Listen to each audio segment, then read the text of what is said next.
This is video number 3. This is really getting on my nerves. I hate this phone. It's such a piece of garbage. Okay, that's what I did. I did a figure 8 around with the zip tie. I'm tired. And I think if I go one more through the... Oh, how am I doing that? Oh, I know how I'm doing that. But I just got to jiggle you a little bit. Alright, that's not so bad. Because as long as the front is tied down, you won't get air underneath the solar panel lifting and bouncing. So it's more that you have to secure your top here to the front of the car. Woohoo. Don't put stuff on the solar panel, especially sharp stuff. I'll show you in a minute. Okay. Now if you can see this right here, it gets very soft, okay? And you see, it gets scratched. When it's like almost melting. And if you touch these things, your hands will stick to it like a hot frying pan. I've burned the palms of my hands like 4 times when I first started using the solar panels. And the folding ones, not just the big ones, the mountable ones. But the folding ones, all solar panels get hot as hell. Okay? Be very careful. Because my hand was stuck to it. It was so hot, it was stuck to the hot plastic. So, do I have another one of these? No. That's the last. Oh no, there's one more. There's one more. No, the top is tied. I have 3 on the top. Let's just do the 3rd one. Anyway, just to be extra handy dandy. Do I have a room to... No, they're pretty in... Hold on. Alright, tighter on the handle. I'm back. Sorry, I forgot to move you. I'm just tightening down these guys. These guys. I know you're far away. This is not a professional tutorial. Oh, I did it. Holy crap, I did it. Oh. I'm exhausted. I'm just taking a break because it's a long way down. I'll tell you that. Now my chair is in the way. Maybe I can get into the van.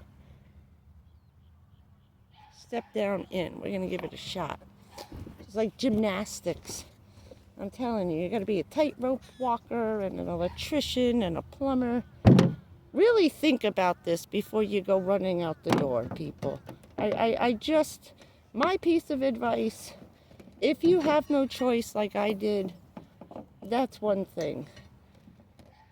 You know, on the fly, watching everybody van lifing, Chrome, Matthew from Van Life Plus, Emmy's channel. I forget what Emmy's channel's name is, but the woman that hangs out with Chrome. And a bunch of other people too. I watched the real van life people who had no choice, not people who were doing this as a travel channel, driving around a $100,000 Sprinter van. I don't watch those. I don't like some of the information they give on their channels because these people have no idea what they're doing. They really don't. I've seen some really horrible advice come out of some of those videos. And I'll tell you one thing, because I saw somebody do it the other day, and if you know, you know. I did the exact same thing. I had propane in the car, the little green cans. And I had just taken the seats out, and the hooks that hold down the seats, the stow and go seats, okay, is about as thick as your thumb. So we were grinding and grinding and grinding that piece of metal off. I had a neighbor and we're in there and there are sparks flying everywhere. It wasn't until we were finished, after, at least a good 12 minutes, 6 minutes on each side of the U, okay? We only had to cut it off from the floor, right?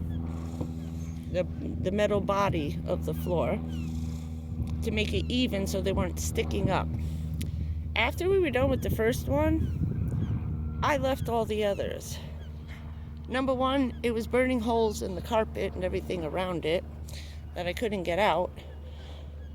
And the second reason was, after we finished the first one, I was moving some stuff in the van, trying to get at the other ones on the driver's side, and saw all the propane and butane in my vehicle. I watched someone we all know and love yesterday take a grinder underneath his cabinet to get a screw that was sticking through a piece of board. He constantly cutting his fingers on. And yes, I know you know, because you probably all saw it. And did anybody realize, because I don't think he did, because he did it so fast, that he was grinding a screw coming through the piece of wood 3 inches from his diesel tank, which was enclosed in a closet with a door that closes. Now, if anybody knows, rubber and plastic caps do leak. They will leak. So if water can get out or gas can leak out of those, that means fumes are coming out. And being in that little enclosed cabinet makes fumes. If you remember, he was having an issue with his water tasting like diesel. That's only because the fumes, a certain amount of fumes, will leak out. Plastic is porous, okay? Fumes will probably just leak right out the bottle. I'm not an expert on that, but if plastic is porous, that means, air can get in and out, and so can fumes. So don't be sparking stuff near your diesel tank. Yeah, don't be a dummy like me and do it next to propane tanks either. So if you're going to be cutting anything and making sparks with metal wheels, move all your flammable crap out of the car.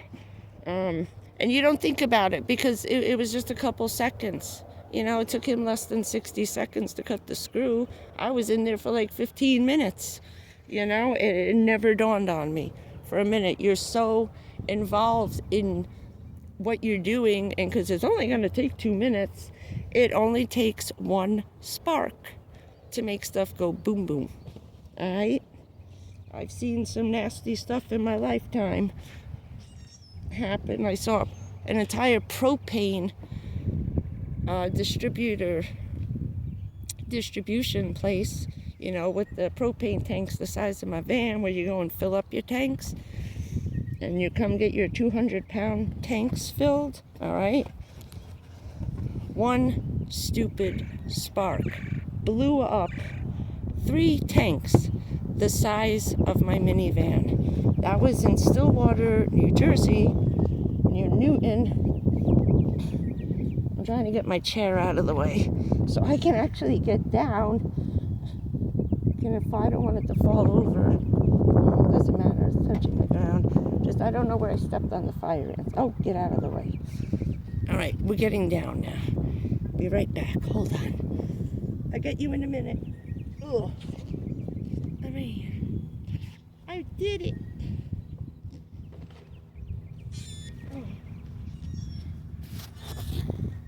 So, in case you don't have a ladder, you can make a makeshift ladder. My camping chair with the wood on top. Yeah, I gotta sit. Oh, my back. Oh, standing on my tippy toes like that. I have cancer in my hips and my spine and my ankles. Oh, and I gotta get my sneakers off. Oh, yeah. $4. $4. $4. Oh, I can't breathe. Holding my arms over my head. And using my arms because of the there you go. Because of the breast cancer. It makes you very breathy. It zaps all your energy doing stuff with your arms with the breast cancer and the lung cancer. And of course I left myself nothing to drink. That was smart. That was smart, you big dummy. But yeah, just wanted to point out that thing about the I'm itching. Oh, my ankle's all red and swollen. Little jerk. Thank God he only got me once. He was on his way up my leg. I was just gonna get something out and show it to you. Oh, that's what it was. The ant bite. It's just it burns and it itches and it just gets worse and worse and worse and worse. I have to get you got to put alcohol on. It's gonna burn like hell, but it's the only thing that'll stop it because you're trying to kill the poison that the ant just bit you with. Excuse me, with the. So let's get out of here for a minute. Hold on.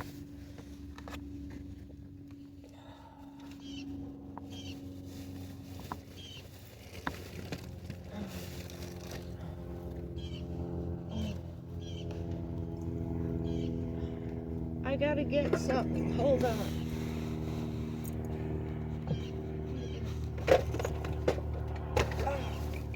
Okay. I did it. Hold on. I'm coming. Oh, I gotta get my water. That's what it was. Okay. Wait a minute.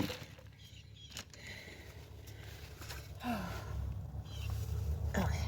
Well, I should get something to sit on because that thing hurts like hell. Okay. These are good. You can double them up and make a chair pad out of them. Oh, these shorts. Oh, there you go. My 9/11 tattoo. There you go. There's my trade towers. I don't think you could see them, but yeah. That says most gave all instead of some gave all for 9/11 because we lost a lot. And we got the ones that didn't die now have cancer. So yeah, I was gonna put all gave all, but yeah, garbage stuck in the door. So I'm gonna show you what I do for cleaning. Get the vacuum out of there. This is my little guy. I like these small ones so you can maneuver them around the van instead of having a giant 2,000 watt one all together, which yeah, I get it, does come in handy. But oh, what is in there? More cords and wires. Yeah, that's all van life is. Cords, wires, rope, string, zip ties. So you better get used to stuff like that. And I have a plug-in, not the battery powered one. There's another one floating around the van somewhere. Either that or I had left that in a storage unit. So I bought the plug-in one for $10. This is what you use to blow up all your stuff. Where am I? And which one? This one?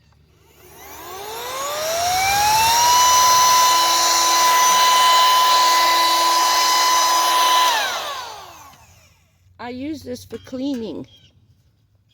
Hold on.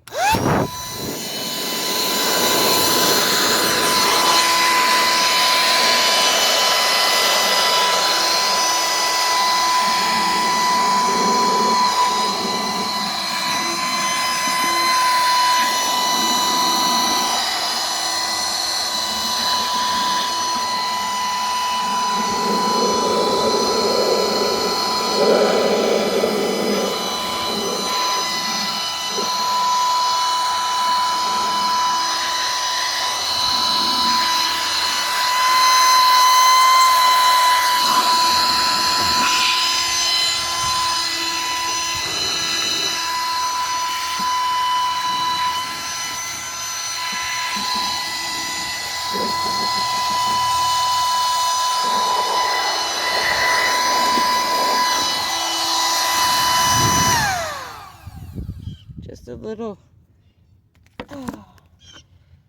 just a little show and tell. So these come in handy for blowing stuff out when you can't vacuum it out. You can kind of blow it out. This got wet, so it's still wet. What the hell is that? I don't know. Stop sticking your hands in there, dummy. So when you can't get to the car wash or get your stuff vacuumed, you can blow it out. I gotta do the other side. I got a bunch of sand and dirt in the driver's door, so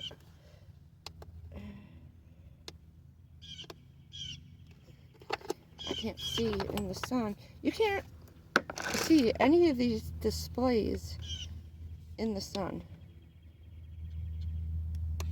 Are we off? Okay, we're off. So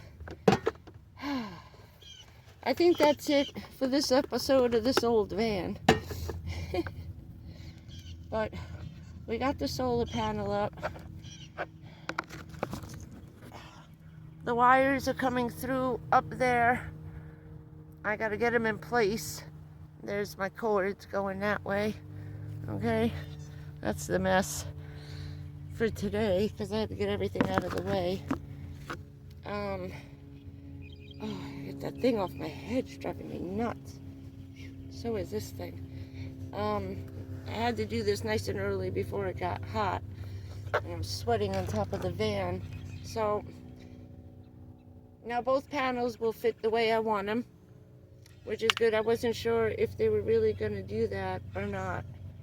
I thought they were going to overlap too much, but they're only going to overlap by like 1/4 of an inch, and that's on the very edges where it goes to the edge, but you kind of have about a 1/2 inch to an inch all the way around it where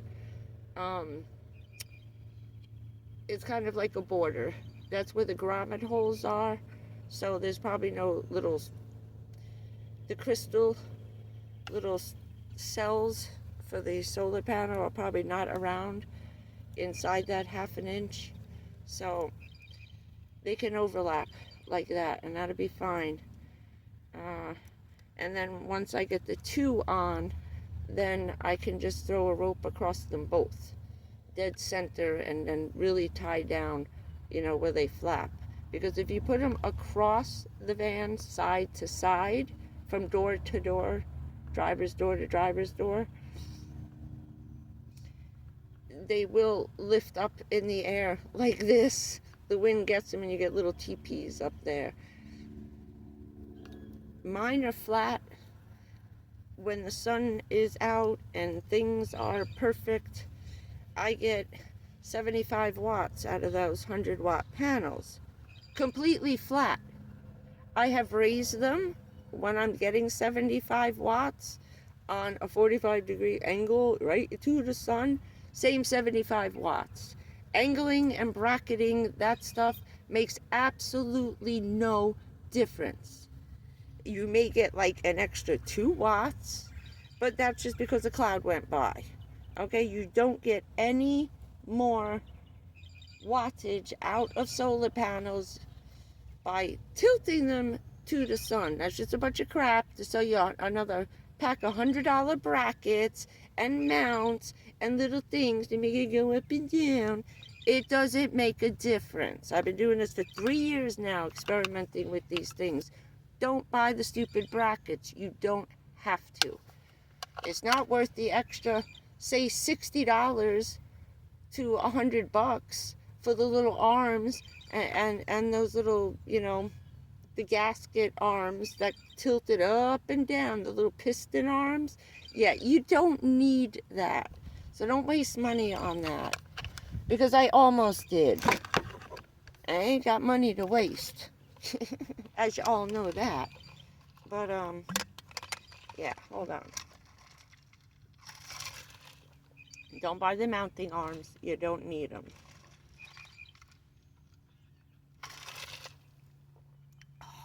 Okay. Just more useless stuff.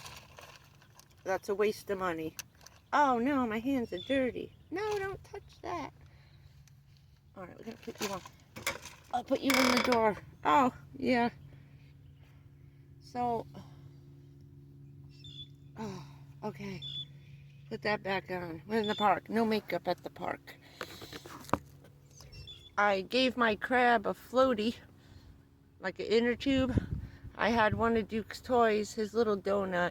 So I put the donut through the crab. That's my thermometer. So I put him through the donut.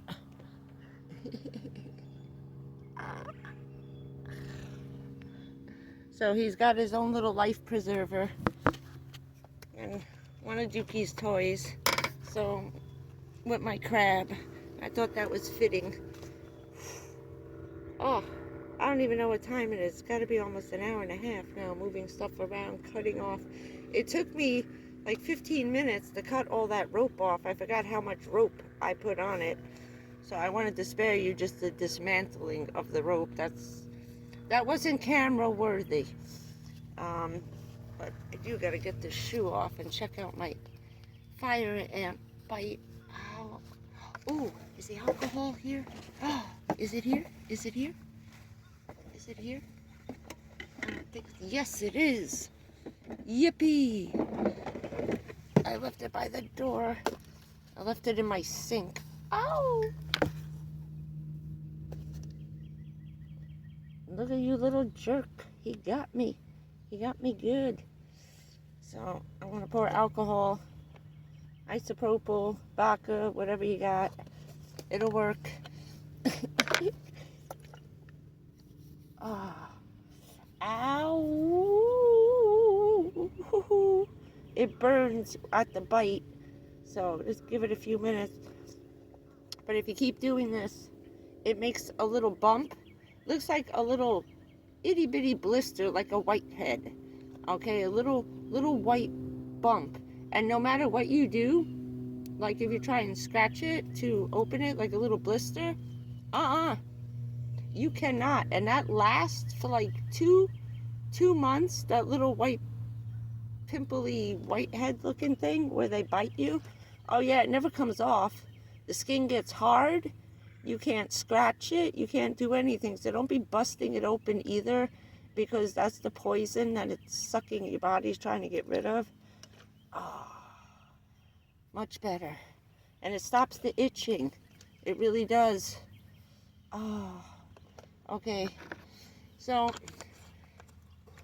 I think we got enough information on this video, because there's one more or two more before this one that are shorter that the camera kept turning off. I don't know why my camera app is turning off. We keep losing the internet connection. So every time I guess I lose the internet connection or my data connection,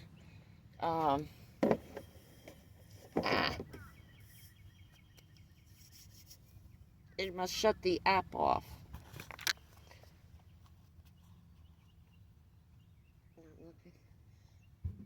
Everybody's playing with their doggies. And there's no more, everybody's gone today. I thought it was 2 days in a row of that craziness. But it's not. Oh, I got dirty hands. Now touch your sneakers. Okay, so, lesson learned. Lesson learned. I forgot to look where I was stepping. That's why if you come down to Florida, that Florida man guy, OMG Wixit, that I put up, tells you all the crazy stuff about Florida and gators and stuff like that. I am sweating. Hold on. I gotta get this off a second. See, already it's hot. Oh, ta-da! So I didn't want to get my shirt dirty. So my work shirt.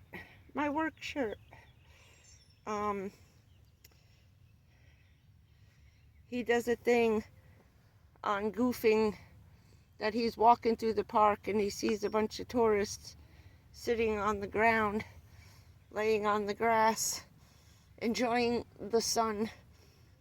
And it's a whole thing on him goofing on whether or not to actually tell them about the fire ants that they're laying on. So, yeah, Florida is infested with fire ants, and they are everywhere. They are everywhere. Anywhere there's grass, anywhere there's dirt, okay, You might get away with it on the asphalt or concrete, but be careful laying on the dirt and the grass, okay? It looks pretty, but you really can't. You can't lay on the grass. You can't. And watch your pets, okay? Make sure they have something to lay on, at least a blanket or a towel if your dog's going to be on the floor. That's why Mouse, my kitty, always had his own chair. Mouse and I had 2 chairs to keep him up off the floor. Besides the flea factor, it's just the fire ants, and you don't want them attacking because they attack everything. Animals, people, they're just, I hate those things. My grandmother had over 100 bites just on one leg because she stepped on a mound that she didn't see. She couldn't see very well, and she was out there, and she had sneakers on, and that's the bad thing about that, is that wearing enclosed shoes, such as sneakers, they crawl inside your shoes. Now they're stuck in there. If you're going to be working outdoors, you're better off in a pair of flip-flops where you can kick them off if you're going to be in the grass or the dirt, because trust me, you don't want 200 fire ants in your shoes. Good luck trying to get them out, because you're just going to have to throw those suckers out, because nothing kills them. You can spray anything you want on them, they don't die. They sell a fire ant killer, which is a bunch, it looks like yellow cat litter, bright neon yellow, this color neon yellow cat litter in an itty bitty little bag. It doesn't work either. There's nothing that kills them, and you can't kill them immediately. They may run from, like, that's why I keep the cans of Lysol. Anything you could spray on yourself that's not a poison. Lysol will eventually make cockroaches explode because it's the alcohol. It's good for the wasps. They don't like it if there's crazy bees bothering you. The ants, roaches, okay, any kind of creepy crawlers, spiders that you're going to get in your van. You can use Lysol to chase them out and then do whatever you want to do as far as your debugging or bug spraying of the car. I like Zevo. It smells like the dentist office because it smells like clove oil. It's not so bad, but that stuff actually works really, really good. Really good. And you can touch it because it's just clove oil, eucalyptus oil, and something else, and they don't like it. They don't like it at all, and it kills them almost instantaneously. Within like 60 seconds, they're dead. Even if they run away, if you can soak them with either the Lysol or the Zevo, they're gonna die. You'll find them dead later. They may run off, but at least they're covered in that, and they may touch another one, and all right, you never know. But yes, it does work, and it will kill them within probably 60 seconds, okay? That's my tips of the day, because all the doors are open now. Now it's hot. I gotta open up all the doors, so I have to spray everything. Every door, everything, everywhere, every place. With the doors opening now. And eventually I'm gonna have my bug nets up soon. So that'll be a summertime video. I'm still trying to figure out how to get them on and off. I need really good Velcro. So that stuff's like, you know, the $20 package of Velcro. I gotta figure it out, sit down and think what's the best, because I'm tired of wasting money on stuff like that. So I gotta really give it some thought of how I want to remove it and put it up again, like my curtains. I may just use my clips and just clip it up, because I might not want that open all day, but I may do it a little more permanent on one side of the door, and then where I come in and out through my gate right here, there's the gate. As I come in and out through here, there's my floor. Look at my hole. And just leave this so I can move it back and forth with the clips. So I really got to give that a shot. and figure it out where it's not interfering also with the door sliding back and forth. So everything has to be up here with this right there inside that molding strip. The weather stripping here, it's got to be in here, not out here, in here. So that'll be another video coming soon. So I hope you have a lovely Sunday, everybody. Oh, I'm just gonna sit and rest for a little while, make some lunch. Maybe I'll make a grilled ham and cheese. I feel I'm in the mood for toast. And how'd you like that cooking song? Cooking in the kitchen, flack my bacon.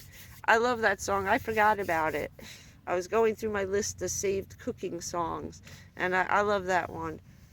And I forgot it had the flipping the bacon in it when I was making the bacon the other day. That came out really good. Very, very good. It really was nice with that bacon and all the stuff in it. So, and I had enough left over yesterday. I was like, I don't feel it. I wanted to make pancakes, but it was too busy to be cooking like that here. And I opened there, and to my surprise, I had pasta salad already ready. So it's good to keep that. I always like to keep potato salad and pasta salad, some cold stuff, you know, when you're in a place where you can't, or you get hungry in the middle of the night and you really shouldn't be cooking in the parking lot where you sleep, you know. So unless you can heat it up nice and quiet, but in the minivan it's hard to do that, you know. We're eye level to everybody, and there's so many windows in the cars, and you got to keep the windows open because it's hotter than blazes in there. When you got the doors closed, the windows just cracked with my, I'll show you the outside to that.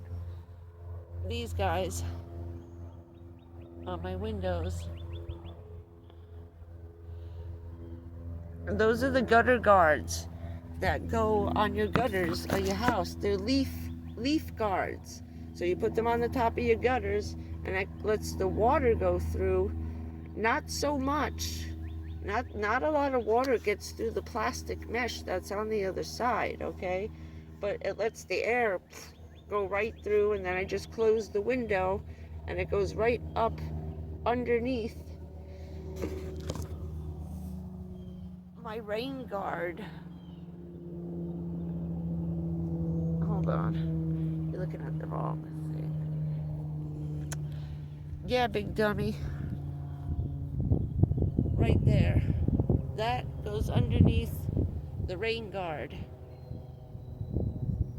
I'm really hoping you can see that. If you couldn't see the gutter and the rain guard, let me know. I'll show you a better view. But it goes right up underneath the rain guard. And just right at the top where it meets it, I have some duct tape, 3 pieces, one on each end and one in the center, holding it on, because even when the window's closed and you got that up tight, if you're doing anything over 40 miles an hour, it's going to blow right out the window. It's going to rip it right off the wind, especially if you got a window open in the front, pushing air into the back of the cabin, into the back of the minivan. It just blows those things right out. I've lost two. This is my second pair. So tape your gutter guards to the window. At this point, who's going to see the little bit of tape inside but you?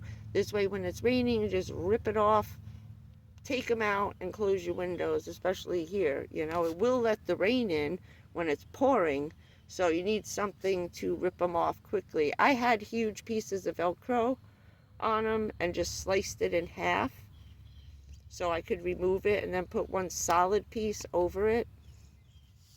I had half on the window, half on the gutter guard, and then I sliced it in half, and then I put one solid piece on the top holding it to the window, which is why I got to go back and get the better Velcro, that big $20 pack of crazy Velcro from Home Depot. So coming soon, more of this old van, okay? So have a great Sunday. let's end this now before I think of anything else to talk about, and this never gets put up. This one's 35 minutes, so I'm trying to make up for the other ones. I'm sorry. 2 got cut off, but because we had a lot of planes flying around when I first started, and everybody's gone now. So it's nice and quiet. Have a great Sunday, and I will see you probably most likely tomorrow night. I have the doctor tomorrow. I got to do my yearly wellness visit, and then figure out after April 5th when I have to go back for a scan, check on my hip, and then check out these 2 lumps that are, they're actually inside the rib, inside 2 ribs, one here and one here. This one hurts like a mother from another. Ho moly. I have a tumor growing inside one of my ribs. So it feels like you have a little gumball about the size of a dime to a penny growing from the inside out of my rib. All of a sudden you're going along and there's a big bubble, like a gumball, like inside the rib. I pressed really, really hard, and I was making myself cry because I needed to feel whether it was inside the bone, coming from inside out, or it was attached from the outside. And sad to say that my discovery is that the tumor is growing from inside the rib. Not happy about that, so that's be a whole schmeal of scans and crap, and at this point I'm probably gonna have to wait a little bit because they're so tiny, but the one hurts really bad, and it's the same as my hip. So I pressed on my hip and I pressed on this at the same time. It hurt exactly the same, exactly as long. And how you know that you're in trouble with a growth or something squishy that feels like a marshmallow, something puffy inside, is when you push on it, it hurts one way. Say it hurts up into a number, up to from 0 to 10. It hurts on a 3 when you push down on it. When you let go of it, it'll go from 3 to 10. When you take the pressure off something you think is a tumor or a cyst, and you let go of it, when it starts to puff up again, the release of the pressure is where you're feeling your pain. I know I'm repeating myself because I'm very upset about it, and I don't really want to talk about it too much until I find out, I know what it is. We both know what it is. He pressed on it. I screamed because he caught me by surprise, but they have to do that because they need to see your physical reaction to the pain. So your doctor's not being a jerk. If you go and he's talking with you, and they'll distract you, they're going to start talking about something really stupid, and then you'll be, oh yeah, I think, and then the minute you start talking, they press as hard as they can because they need to see you go, ah, and scream or just pass out from the pain. So on the release, when it hurts 3 times as much as it did when you pressed down, that's a cancerous tumor. Okay, just for informational purposes, so you don't wait too long. Okay, you don't wait too long. It actually feels like a pulled muscle or a sprain or something swollen, but when it hurts that bad on the let go of it, then you need to go and get it checked out. Okay, that's what made me wait, and what happened with the breasts is that I waited way too long. I was scared shitless, sorry, after watching my mother and 40 other women in a town that was only 3 miles long by 2 miles wide end up with breast cancer. So feel the boobies, check your ribs, especially your ribs, ladies. Not so much on the back, but in the front ribs, if you find a lump, because sometimes they forget about the ribs. Okay, once they're in your breast, they're in the lymph node system. I have two kinds of breast cancer. One is ductal, which it's in the bloodstream, in the milk ducts, in the breasts, and in the veins of the breast, which is through your whole body. And I also have lobular, which is physically growing cysts, lesions, and tumors. Cysts and tumors are the same thing. They're both cancerous. Eventually, the cyst will catch up and become cancerous if you leave it long enough. Okay? That's all I'm saying, is that both of them, yes, will become cancerous. That's what I found out through all of this. It's the same. My battery is dying. Damn, that was quick. Thought I had enough. I had 69%. This takes a lot just making videos. So, let me get off. 40 minutes. We got a little fix it. We got a little cleaning information. And, you know, a little help with, just in case this is happening to you. Okay? I don't want to see everybody wait, or any woman wait, as long as I did. And although in my case there wasn't anything they could do about it, you know, first responder wise, with all the chemicals, and I have 138 chemicals, toxic chemicals in me, out of 157 on the list from the World Trade Tower, including the mesothelioma and the radiation. So, you know, I'm a different case. But I wouldn't want to see any women out there disregard any pain in your breasts. Please don't, especially if you're rolling over on it and then just rolling over and the whole breast moving. Just move, tilting it, rolling from side to side. I was screaming the other night. It woke me up in my sleep. I was rolling over and I was screaming just because it shifted places and just, you know, kind of fell over a little bit. So, you got a lot of pain that bad that it's going to wake you up in the middle of the night, get your ass to the doctor and take the thing. Because if you catch it early enough, you may be able to get it out of there. Okay? Don't do what Jane did. I just knew it was a losing battle, because nobody who was getting it was having their breasts removed or operated on, because in our case we couldn't do it. We had to leave it. It became inoperable for us because we were getting the two different kinds. It was better just to leave it so it didn't spread faster removing them. But if you have normal breast cancer just from DNA in your family, that's one thing. Toxic exposure, chemical exposures, that's totally different breast cancers, okay? Depending on how you got it. And I'm done. I had to get it out because, you know, I've been glossing over it. So while we're here talking about other stuff, I threw a little in so you know where my head is at, because I'm going to the doctor tomorrow. And gotta get yelled at because I haven't been there in a while. I'm just gonna tell them I got tired of getting bad news. I needed a break. Sometimes you need a break. And I got a lot of bad news between last spring and November, and I had enough. I just needed some time off, you know.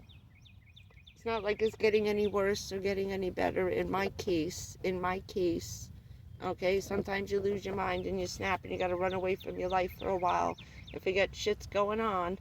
So give yourself the little breaks. 9 months isn't going to make any difference.